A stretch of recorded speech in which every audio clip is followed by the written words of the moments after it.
College വിദ്യാർത്ഥികൾക്കിടയിലുള്ള മയക്കുമരുന്നിൻ്റെ ഉപയോഗം ബാക്കിയുള്ള ജനങ്ങളെ അപേക്ഷിച്ച് നോക്കുമ്പോൾ 4.3 മടങ്ങ് കൂടുതലാണ് ഉമ്മയെ കൊലപ്പെടുത്തിയ മകന്. അപ്പോൾ യൂറോപ്പിൽ ഈ മയക്കുമരുന്നിനെ അതിജീവിച്ച പല രാജ്യങ്ങളും എടുത്തിരിക്കുന്ന അപ്രോച്ച് ആദ്യത്തെ അപ്രോച്ചാണ്. പോർച്ചുഗൽ ഡ്രഗിന്റെ ഉപയോഗം കുറച്ചുകൊണ്ട് വന്നിരിക്കുന്നത് അവിശ്വസനീയമായ രീതിയിലാണ്. യൂറോപ്പിൽ തന്നെ ഏറ്റവും കൂടുതൽ HIV പേഷ്യൻസ് ഉണ്ടായിരുന്ന രാജ്യമാണ് പോർച്ചുഗൽ. ഷാറൂഖ് ഖാന്റെ മകൻ ആര്യൻ ഖാനെതിരെയുള്ള ഒരു മയക്കുമരുന്ന് ഉപയോഗത്തിന്റെ കേസ് ഗുജറാത്തിലെ ഒരു പോർട്ടിൽ 3000 കിലോഗ്രാം മയക്കുമരുന്ന് പിടിക്കപ്പെടുകയും ചെയ്തത്. എത്ര ആളുകളെ നമ്മൾ ക്രിമിനലായി കണക്കാക്കും, എത്ര ആളുകളെ നമ്മൾ ജയിലിലേക്ക് അയക്കും. പുനരധിവസിപ്പിക്കുക എന്നുള്ളത് ഏറ്റവും നല്ല ആശയം തന്നെയാണ്. ഇന്ത്യയെ പോലെയുള്ള രാജ്യങ്ങൾക്ക് എത്രത്തോളം ഈ ഒരു അപ്രോച്ചിനെ സ്വീകരിക്കാൻ പറ്റും എന്നുള്ളത് വലിയ ചോദ്യം.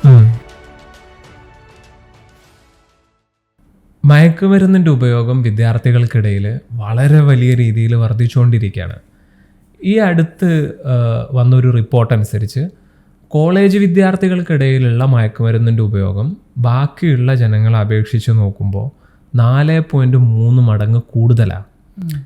അതുപോലെ തന്നെ ആദ്യമായിട്ട് ഡ്രഗ് ഉപയോഗിക്കുന്ന ആളുകളുടെ എണ്ണം നോക്കുകയാണെങ്കിലും സ്കൂൾ തലം മുതൽ വിദ്യാർത്ഥികളുടെ എണ്ണം അതിൽ ഭയങ്കരമായിട്ട് കാണാൻ കഴിയും. ഇപ്പോൾ ഈ അടുത്ത് കോഴിക്കോട് താമരശ്ശേരിയിൽ നടന്ന കൊലപാതകം, ഉമ്മയെ കൊലപ്പെടുത്തിയ മകന്, അവരും ഡ്രഗിൻ്റെ ഉപയോഗം ശരിക്കും തുടങ്ങുന്നത് കോളേജിൽ വെച്ചിട്ടാണ്. അപ്പോൾ ഈ ഡ്രഗ് ഉപയോഗം വിദ്യാർത്ഥികൾക്കിടയിലുള്ളത് കേരളത്തെ സംബന്ധിച്ചിടത്തോളം, നമ്മുടെ നാടിനെ സംബന്ധിച്ചിടത്തോളം വലിയൊരു സാമൂഹിക പ്രശ്നമായിട്ട് വന്നിരിക്കാം. അപ്പം നമുക്ക് ഡ്രഗിൻ്റെ ഉപയോഗം എങ്ങനെ കുറച്ചു കൊണ്ടുവരാൻ പറ്റുമെന്നുള്ളതിനെക്കുറിച്ചുള്ള ശാസ്ത്രീയമായിട്ടുള്ള അന്വേഷണങ്ങളും ചർച്ചകളും അനിവാര്യമാണ്. ഇപ്പോൾ ലോകത്ത് തന്നെ പല സമൂഹങ്ങൾക്കും ഡ്രഗിൻ്റെ വലിയ പ്രതിസന്ധികളിലൂടെ കടന്നുപോയിട്ടും അതിൽ നിന്ന് തിരിച്ചു വന്ന് ഡ്രഗിൻ്റെ ഉപയോഗം ഗണ്യമായിട്ട് കുറയ്ക്കാൻ പറ്റിയിട്ടുണ്ട്. അങ്ങനത്തെ പല കേസസുകളും നമ്മുടെ മുന്നിലുണ്ട്. അപ്പോൾ അവരൊക്കെ ഏത് രീതിയാണ് അഡോപ്റ്റ് ചെയ്തിരിക്കുന്നത്, അവർക്ക് എന്തുകൊണ്ട് ഇങ്ങനെ കുറച്ചു കൊണ്ടുവരാൻ പറ്റി എന്നുള്ളതിൽ നിന്ന് നമുക്കൊരുപാട് പഠിക്കാനുണ്ട്. ഇപ്പോൾ യൂറോപ്പിൻ്റെ കേസിൽ സാധാരണ പല രാജ്യങ്ങളും ഒരു കാലത്ത് മയക്കുമരുന്നിന് അടിമപ്പെട്ട രാജ്യങ്ങളുണ്ടായിരുന്നു. അപ്പോൾ അവരതിൽ നിന്ന് തിരിച്ചു വന്നതിൽ അവരെടുത്തിരിക്കുന്ന 2 അപ്രോച്ച് ഉണ്ട്. ഒന്ന്, നമുക്ക് മയക്കുമരുന്നിൻ്റെ ഉപയോഗത്തിന് ഒരു പൊതുജനാരോഗ്യ പ്രശ്നമായിട്ട് കാണാൻ പറ്റും. അതിലൂടെ നമ്മൾ ഈ മയക്കുമരുന്ന് ഉപയോഗിക്കുന്ന വ്യക്തിനെ നമ്മൾ രോഗിയായി കാണുന്നു, അവർക്ക് വേണ്ടി ട്രീറ്റ്മെൻറ്റ് കൊടുക്കുന്നു, അവരെ തിരിച്ചുകൊണ്ടുവരുന്നു എന്നുള്ളത്. രണ്ടാമത്തത്, നമ്മൾ ഇതൊരു ക്രമസമാധാന പ്രശ്നമായിട്ട് നമുക്ക് കാണാൻ പറ്റും.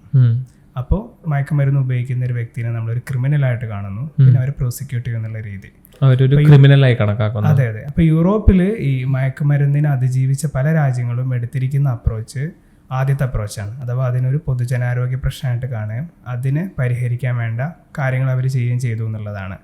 അപ്പോൾ ഒരു സർക്കാരിനെ സംബന്ധിച്ചിടത്തോളം സർക്കാരിന് ഏറ്റവും ഈസി എന്ന് പറഞ്ഞാൽ ഇതിനൊരു ക്രമസമാധാന പ്രശ്നമായിട്ട് എടുക്കലാണ്. കാരണം അങ്ങനെ ആകുമ്പോൾ അവർക്ക് ഈ മയക്കുമരുന്ന് ഉപയോഗിക്കുന്ന ആളെ ഒരു ക്രിമിനലായിട്ട് മുദ്ര കുത്തുകയും ചെയ്യുക, അതിലൂടെ അവർക്ക് ക്രിമിനലി അവരെ പ്രോസിക്യൂട്ട് ചെയ്യുകയും ചെയ്യാൻ പറ്റും എന്നുള്ളതാണ്. അതേസമയം ഇതിനൊരു പൊതുജനാരോഗ്യ പ്രശ്നമായിട്ട് നമ്മൾ അഡ്രസ്സ് ചെയ്യണമെന്നുണ്ടെങ്കിൽ നമുക്ക് അതിന് വേണ്ട ഒരു ഇൻഫ്രാസ്ട്രക്ചറൽ റിക്വയർമെൻ്റ് ഉണ്ട്, പ്രത്യേകിച്ചും ഹെൽത്ത് ഡിപ്പാർട്ട്മെൻറ്റിൽ. അപ്പോൾ അത് ഗവൺമെൻറ്റിനെ സംബന്ധിച്ചിടത്തോളം അതൊന്നുകൂടെ എഫേർട്ട് ഇട്ട് ചെയ്യേണ്ട ഒരു കാര്യമാണ്. അപ്പോൾ അതൊരു എക്സ്പെൻസീവ് ആയിട്ടുള്ളൊരു രീതിയും കൂടെയാണ്. അപ്പോൾ അതുകൊണ്ടുകൂടെ ആയിരിക്കാം പല ഗവൺമെൻറ്റുകളും അതിനെ സ്വീകരിക്കാതെ ഇരിക്കുകയും ചെയ്തു. അപ്പോൾ ഇതിന് നമുക്ക് ഏറ്റവും എടുക്കാൻ പറ്റിയ ഒരു എക്സാമ്പിൾ എന്ന് പറയുന്നത് പോർച്ചുഗൽ കഴിഞ്ഞ 2 നൂറ്റാണ്ടിൽ അവർ ഡ്രഗിൻ്റെ ഉപയോഗം കുറച്ചുകൊണ്ട് വന്നിരിക്കുന്നത് അവിശ്വസനീയമായ രീതിയിലാണ്. അപ്പോൾ അവർ സ്വീകരിക്കുന്ന ഒരു രീതി വളരെ ഇൻട്രസ്റ്റിംഗ് ആണ്. ഒരു ഡ്രഗ് ഉപയോഗിച്ച് ഒരാൾ പിടിക്കപ്പെടുകയാണെങ്കിൽ അയാളെ ഒരു കമ്മിറ്റിയുടെ അല്ലെങ്കിൽ ഒരു പാനലിൻ്റെ മുന്നിലേക്ക് കൊണ്ടുവരിക. അതിൽ ഒരു മെഡിക്കൽ ഡോക്ടർ ഉണ്ടാവും, പിന്നെ ഒരു ലീഗൽ എക്സ്പേർട്ടും ഉണ്ടാവും.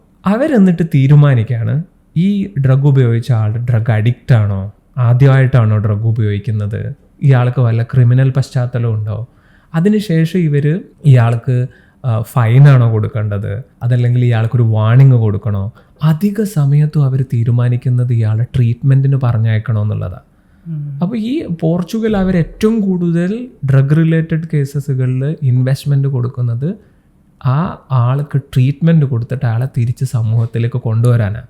ഇതോടൊപ്പം അവർ ചെയ്യുന്നൊരു കാര്യം ഡ്രഗിൻ്റെ അവൈലബിലിറ്റി കുറയ്ക്കുക എന്നുള്ളത് അവിടുത്തെ സർക്കാർ ചെയ്യുന്ന വലിയൊരു കാര്യമാണ്.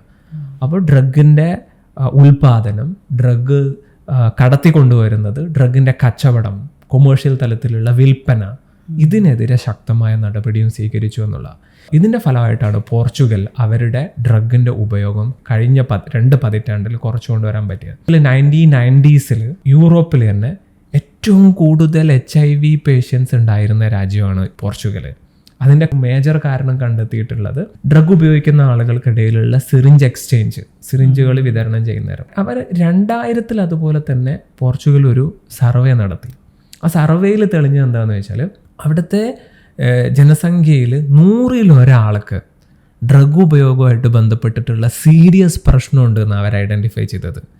ഇതിൽ നിന്നാണ് 2001 പോർച്ചുഗൽ ഒരു ശക്തമായ തീരുമാനം എടുത്തിട്ട് ഡ്രഗ് ട്രീറ്റ്മെൻറ്റുകളെ ശക്തമായിട്ട് ഫോക്കസ് ചെയ്യുക, ഡ്രഗ് സ്മഗ്ലിങ്ങിനെയും ഡ്രഗ് കച്ചവടത്തിനെതിരെയും ശക്തമായ ആക്ഷൻ സ്വീകരിക്കുക. അങ്ങനെയാണ് പോർച്ചുഗൽ ഈ ഒരു ചരിത്രത്തിൽ തന്നെയുള്ള വലിയൊരു ഡ്രഗിൻ്റെ ഉപയോഗം കുറച്ചുകൊണ്ടുവരാൻ അവർക്ക് സാധിച്ചത്. ഇപ്പോൾ ഇന്ത്യയിലേക്ക് വരികയാണെങ്കിൽ നാഷണൽ ക്രൈം റെക്കോർഡ് ബ്യൂറോയുടെ റിപ്പോർട്ട് അനുസരിച്ച് മയക്കുമരുന്നിനെതിരെയുള്ള കേസുകൾ നോക്കുകയാണെങ്കിൽ അതിൽ 56% കേസുകളും വന്നിരിക്കുന്നത് മയക്കുമരുന്ന് ഉപയോഗിച്ച ആൾക്കാരുടെ പേരിലാണ്. ബാക്കി 44 ഡ്രഗ് ട്രാഫിക് ചെയ്തവർ, ഡ്രഗ് കച്ചവടം ചെയ്തവർ, ഡ്രഗ് സ്മഗിൾ ചെയ്തവർ ഇവർക്കെതിരെ വന്നിട്ടുള്ളൂ. റൈറ്റ്. വേറൊരർത്ഥത്തിൽ പറയുകയാണെങ്കിൽ ഇപ്പോൾ ഇന്ത്യയിൽ ഏറ്റവും പ്രമാദമായിട്ടുള്ളൊരു കേസായിരുന്നു ബോളിവുഡിലെ പ്രമുഖ നടനായിട്ടുള്ള ഷാറൂഖ് ഖാൻ്റെ മകൻ ആര്യൻ ഖാനെതിരെയുള്ള ഒരു മയക്കുമരുന്ന് ഉപയോഗത്തിൻ്റെ കേസ്. ആ കേസിൽ മയക്കുമരുന്ന് ഉപയോഗിച്ചിരിക്കുന്ന ആര്യൻ ഖാൻ്റെ കേസിൻ്റെ പിന്നാലെയായിരുന്നു ഇന്ത്യയിലെ എൻ്റയർ മീഡിയ 2-3 മാസങ്ങളോളം അതിൽ ചർച്ച നടന്നിട്ടുണ്ട്. ഇതേ സമയത്ത് തന്നെയാണ് ഗുജറാത്തിലെ ഒരു പോർട്ടിൽ 3000 കിലോഗ്രാം മയക്കുമരുന്ന് പിടിക്കപ്പെടുകയും ചെയ്തത്. അത് നോട്ടീസ് ചെയ്യപ്പെടാതെ പോവുകയും ചെയ്തിട്ടുണ്ട്. അപ്പോൾ അതിലുള്ള സ്മഗ്ലിങ്ങും ട്രാഫിക്കിങ്ങിനെയും അഡ്രസ്സ് ചെയ്യാതെ കൺസംഷനിൽ മാത്രമാണ് നമ്മുടെ ഫോക്കസ് എന്നുള്ളതിൻ്റെ ഏറ്റവും വലിയ ഉദാഹരണമായിരുന്നു ആര്യൻ ഖാൻ്റെ കേസ്. എനിക്ക് തോന്നുന്നത് ഇന്ത്യയെ സംബന്ധിച്ചിടത്തോളം ഇന്ത്യക്ക് എടുക്കാൻ പറ്റുന്ന 2 കേസുകൾ ആഗോളതലത്തിൽ നോക്കുകയാണെങ്കിൽ നെതർലൻഡിൻ്റെതും ജർമ്മനിയുടേതും ആയിരിക്കും. കാരണം ഈ 2 രാജ്യങ്ങളിലും ഇതുവരെയായിട്ട് മയക്കുമരുന്നിനെതിരെയുള്ള നിരോധനം എടുത്തു കളഞ്ഞിട്ടില്ല. നെതർലൻഡിലെ കേസ് എന്ന് പറയുന്നത് അവിടെ ഡ്രഗിനെ അവർ 2 രീതിയിൽ തരംതിരിച്ചു. ഒന്ന് വീര്യം കൂടിയത്, രണ്ടാമത് വീര്യം കുറഞ്ഞത്. ഇപ്പോൾ വീര്യം കുറഞ്ഞതിനെതിരെ ചെറിയ രീതിയിലുള്ള ആക്ഷൻ എടുക്കുക, വീര്യം കൂടിയതിനെതിരെ ശക്തമായിട്ടുള്ള ആക്ഷൻ എടുക്കുക. ഇതോടൊപ്പം തന്നെ ഡ്രഗ് ഉപയോഗിക്കുന്ന ആൾക്കാരെ ട്രീറ്റ്മെൻറ്റ് നടത്തിയിട്ട് സമൂഹത്തിലേക്ക് നേരത്തെ പറഞ്ഞതുപോലെ തിരിച്ചു കൊണ്ടുവരാൻ നോക്കുക. ഡ്രഗ് സ്മഗിൾ ചെയ്യുക, കച്ചവടം നടത്തുക, ഇവർക്കെതിരെ ശക്തമായിട്ടുള്ള ആക്ഷനും എടുക്കുക. ജർമ്മനിയിലെ കേസ് ഒന്നുകൂടെ ഇൻട്രസ്റ്റിംഗ് ആണ്.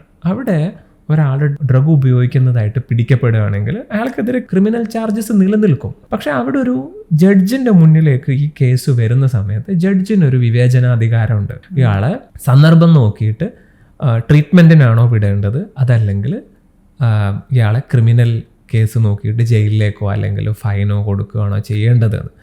അപ്പോൾ അതിലൂടെ അവർ ഉറപ്പുവരുത്തുന്ന ഒരു കാര്യം അധികം ആളുകളെയും ട്രീറ്റ്മെൻറ്റ് പർപ്പസിന് വേണ്ടിയിട്ട് വിടുക എന്നുള്ളതാണ്. അപ്പോൾ ട്രീറ്റ്മെൻറ്റിൽ നന്നായിട്ട് ഇൻവെസ്റ്റ് ചെയ്യുന്നുണ്ട്. പക്ഷെ അതല്ലെങ്കിൽ ഒരു ഡ്രഗ് ഉപയോഗിക്കുന്ന ആളെ പുനരധിവസിപ്പിച്ച് തിരിച്ച് സമൂഹത്തിലേക്ക് കൊണ്ടുവരാനുള്ള എഫേർട്ട്. അപ്പോൾ ഈ രീതികൾ ചിലപ്പോൾ ഇന്ത്യക്ക് അഡോപ്റ്റ് ചെയ്യാൻ പറ്റുന്ന രീതികളായിരിക്കും.